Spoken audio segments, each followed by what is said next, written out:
alhamdulillah, lorsque vous ressentez une douleur quelconque, alors bien sûr, vous allez voir le médecin, vous respectez les prescriptions médicales, vous utilisez les causes mondaines, c'est très important. Mais en tant que croyant, on a aussi des causes spirituelles. On a des remèdes prophétiques.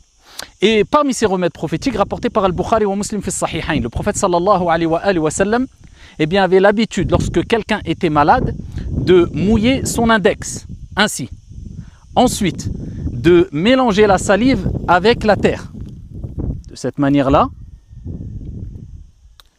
Ensuite, il posait son index sur l'endroit touché par le mal, par la douleur, et il prononçait l'invocation suivante. Bismillah, turbatu ardina, biriqati ba'dina, yushfa saqimuna, bi'idhni rabbina.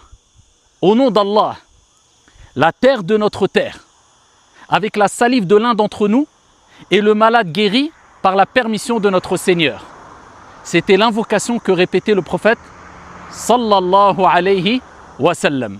Alors si vous dites cette invocation avec certitude et avec une croyance ferme quant au fait que la parole du prophète sallallahu alayhi wa sallam est une vérité, eh bien bi'idhnillah azza wa jal, la douleur disparaîtra. Alors il ne faut pas utiliser ce moyen en se disant bon je vais essayer pour voir si ça marche. Non, non, non. J'ai une certitude que Ash-Shafi, celui qui guérit, c'est Allah subhanahu wa ta'ala. Encore une fois en parallèle avec les causes mondaines, médecins, etc. Mais c'est des causes spirituelles à utiliser qui sont très importantes. Parmi les causes spirituelles aussi, un deuxième moyen, une deuxième invocation très importante.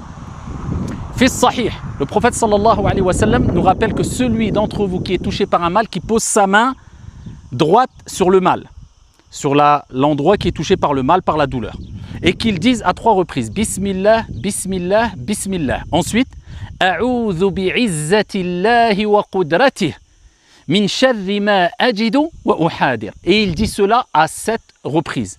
Je cherche refuge auprès de la puissance d'Allah subhanahu wa ta'ala et sa capacité, son pouvoir, contre le mal que je ressens et ce que je redoute. Vous dites cela à 7 reprises. Ensuite, bi'idhnillah, par la permission d'Allah, on espère que la douleur disparaisse. Qu'Allah subhanahu wa ta'ala nous accorde à toutes et à tous une bonne santé. Wa nas'alullaha al-afiyah. On demande à Allah la préservation et qu'Allah nous préserve toutes et tous.